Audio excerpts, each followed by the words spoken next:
আক্রান্তদের সাথে পাল্লা দিয়ে বাড়ছে ডেঙ্গুতে মৃত্যু।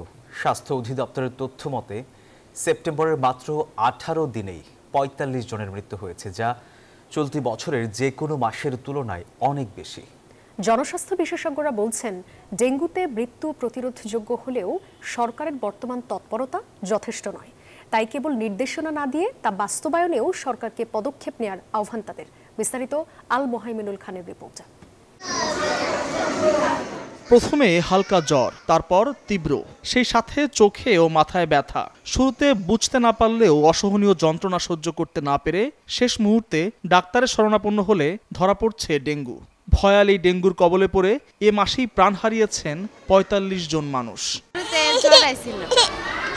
জ্বর হওয়ার পরে ডাক্তারের কাছে নিছি, ওষুধ দিছে, ওষুধ খাওয়াইছি, কমে নাই। তারপর রক্ত পরীক্ষা দিছে, ডেঙ্গু পরীক্ষা দিছে, ডেঙ্গু ধরা ভূমি এসছে, পেট ব্যথা করছে, মাথা ঘুরাইছে।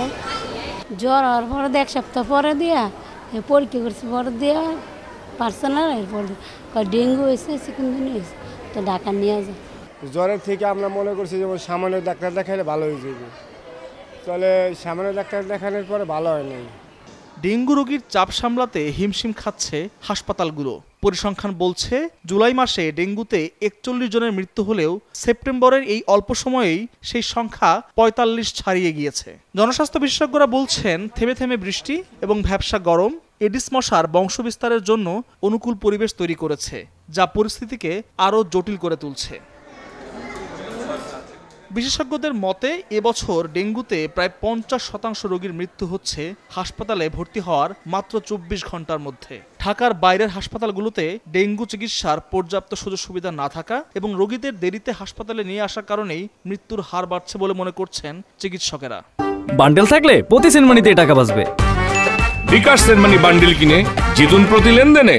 বেশিরভাগ ক্ষেত্রে যেটা হচ্ছে যে অভিভাবকরা ডাক্তারের কাছে নিয়ে আসছে চতুর্থ পঞ্চম দিনে, এমনকি আমরা 7 দিন পার হয়ে গেছে এরপরে বাচ্চা নিয়ে আসছে, মানে খুব খারাপ হয়ে যাওয়ার পরে তারা হয়তো নিয়ে আসছে। এবং যারা স্বাস্থ্য সচেতনতা যাদের মধ্যে কম, সেই গ্রুপটাই কিন্তু আমরা বেশি পাচ্ছি। তো এই জন্য আসলে আমার মনে হয় নাগরিক সচেতনতা বৃদ্ধির যে কার্যক্রমগুলি আমাদের, সেটা আসলে আমাদের বাড়ানো দরকার। এখন ডেঙ্গু পেশেন্টদের কমন সিমটমের মধ্যে যেটা হয় যে জ্বরের পাশাপাশি তাদের সিজনাল ফ্লুর যে সিমটম, মানে সর্দি কাশি এগুলি লেগেই থাকে এবং গায়ে র্যাশ থাকে। এবং অনেক সময় আমরা এরকম অনেক পাচ্ছি যে ডেঙ্গুর সাথে আবার এন্টেরিক ফিভার, মানে আমরা যেটাকে টাইফয়েড জ্বর হিসেবে জানি, টাইফয়েড ফিভার এবং ডেঙ্গু ফিভার একত্রে আসছে এবং ডেঙ্গু ফিভারের সাথে চিকনগুনিয়া এরকমও পাচ্ছে। এই উদ্বেগজনক পরিস্থিতিতে স্বাস্থ্য অধিদপ্তর সারা দেশে সরকারি হাসপাতালগুলোর জন্য 16 দফা জরুরি নির্দেশনা জারি করেছে। নির্দেশনায় ডেঙ্গু রোগীদের জন্য আলাদা ওয়ার্ড, 24 ঘন্টা ডেঙ্গু পরীক্ষার ব্যবস্থা এবং বিশেষজ্ঞ মেডিকেল বোর্ড গঠনের কথা বলা হয়েছে। জনস্বাস্থ্য বিশেষজ্ঞরা বলছেন, ডেঙ্গুতে মৃত্যু প্রতিরোধযোগ্য হলেও সরকারের বর্তমান তৎপরতা যথেষ্ট নয়। তাই কেবল নির্দেশনা না দিয়ে তা বাস্তবায়নেও সরকারকে দৃশ্যমান পদক্ষেপ নেওয়ার আহ্বান জানান তিনি। আমাদের নীতি নির্ধারকদের নতুন করে ভাবা দরকার কিভাবে ডেঙ্গুকে প্রতিরোধ করা যায়।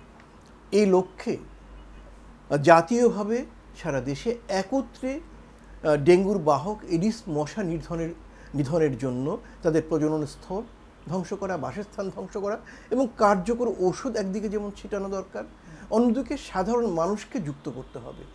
যুক্ত করে একটি গ্রহণযোগ্য প্রয়োগ কৌশল আমাদের বের করতে হবে। তা না হলে কিন্তু বছরের পর বছর আমরা ডেঙ্গু দ্বারা আক্রান্ত হব, আমাদের লোকজন মারা যাবে। দিনে ও রাতে ঘুমানোর সময় মশারি ব্যবহার এবং মশা তাড়ানোর যথাযথ ব্যবস্থা নেওয়ার পাশাপাশি জ্বরের লক্ষণ দেখা দিলে দ্রুত চিকিৎসকের শরণাপন্ন হওয়ার আহ্বান বিশেষজ্ঞদের। ডেঙ্গুর এই ভয়াবহ পরিস্থিতি মোকাবেলায় সরকারি উদ্যোগের পাশাপাশি প্রয়োজন ব্যক্তি পর্যায়ের পদক্ষেপ। মনে রাখতে হবে, আপনার সচেতনতায় রক্ষা করতে পারে আপনার পরিবারকে। আর তাই নিজের চারপাশে পরিষ্কার পরিচ্ছন্ন রাখুন এবং নিজের ঘরকে রাখুন সুরক্ষিত। আল মোহাইমিনুল খান, নিউজ 24, ঢাকা।